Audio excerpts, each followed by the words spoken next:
I'm Dr. Wendy-Ann Olivier, Director of Plastic Surgery at NYC Health and Hospital, Kings County. Today, I'm here to discuss BBL culture.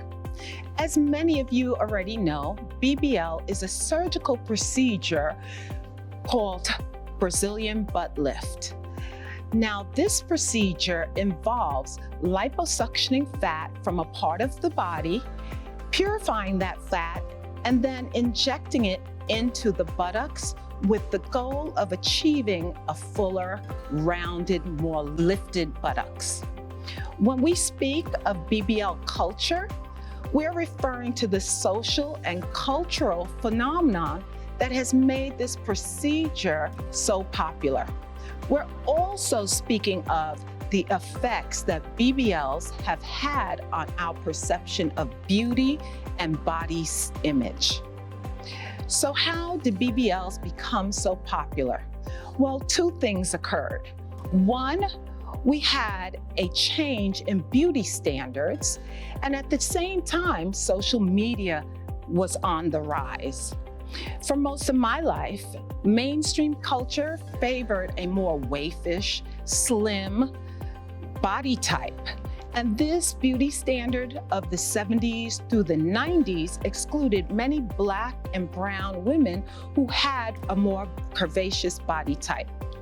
And although curvaceous body types were always celebrated in brown and Black cultures, mainstream culture looked at a large buttocks as unruly, in need of taming and hiding. So in the 2000s, when curvy megastars Beyonce and Jennifer Lopez were celebrated for their beauty, this caused the mainstream view of beauty to be challenged. For many Black and brown women like me, this was a welcome change to see finally diverse body types and curvier figures being embraced, and to see a body type that's associated with Black and brown women, for it to be celebrated. We were all extremely welcoming of this change. So naturally, women wanting to emulate this body type went on to help bring about the popularity of BBLs.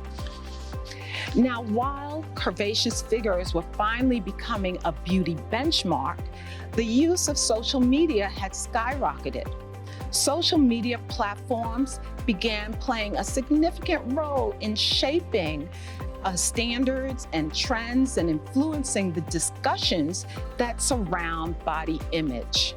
Celebrities, particularly those in the entertainment and social media spheres, showcased their enhanced buttocks in their posts, which then increased interest in the procedure. Many of these posts became viral, and this further influenced followers to consider undergoing these enhancements. On social media, BBL-related hashtags gained momentums, which helped to normalize the procedure.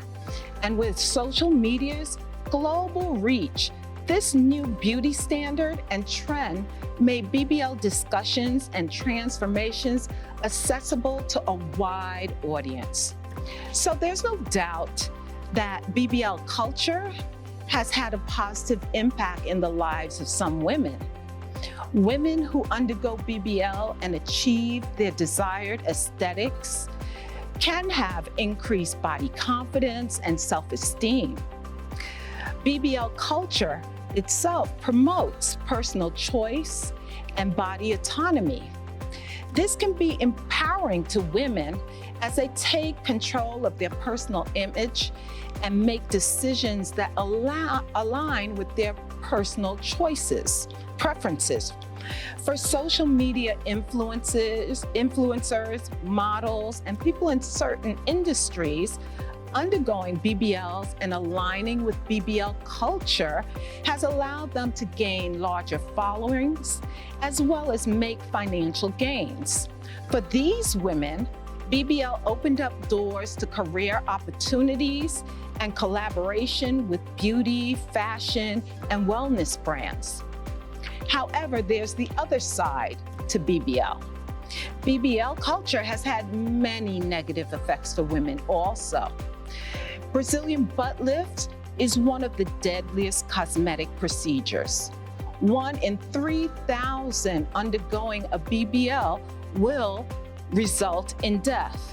This increased demand for BBL has also led to a significant increase in illegal and dangerous butt enhancements, which are being performed by unqualified and unlicensed individuals who prey on women who want to achieve that aesthetic. BBL culture has also resulted in the rise of medical tourism, which allows women to go outside of the US to obtain this procedure at discounted rates while placing their safety and lives at risk. And the women who have been most vulnerable to receiving unlicensed, illegal procedures are Black and brown women, resulting in a disproportionate incidence of botched surgeries and death. As a female plastic surgeon, I made the decision not to perform this procedure for a multitude of reasons. The first reason is, as a plastic surgeon, my goal has been for 22 years to enhance women's natural beauty. But most of the women I see who come to me to request BBLs are asking for proportions that deviate significantly from the natural proportions. They request a dramatically small waist, extremely large thighs, hips, and buttocks. And these body types just don't occur in nature. As a result, the procedure just simply has not been in line with my brand of trying to enhance natural beauty. The second reason why I do not perform the procedure is I am deeply concerned with our youth who have come of age during the BBL era. Their social media feeds have been inundated with images of BBL bodies, and this has resulted in a distorted, unrealistic view of beauty. We all know that media images play a large role in how people, particularly young people, view themselves.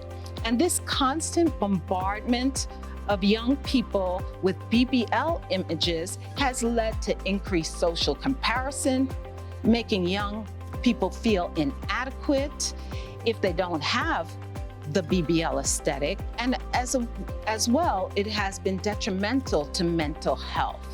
The last point I want to make regarding this is I would love to think that BBL culture will result in a lasting shift in beauty standards, and one that promotes body positivity and includes Black and brown women in conversations surrounding beauty. But the reality is, BBL and the bodies it produces are simply a beauty trend. It's a trend that has allowed many white women, most noticeably Kim Kardashian, to become very popular in mainstream culture for their cultural appropriation of Black and brown bodies. It's a trend that has allowed curvaceous frame of white women who have BBLs not to be scrutinized the same way that Black and brown women with curvaceous figures have been scrutinized.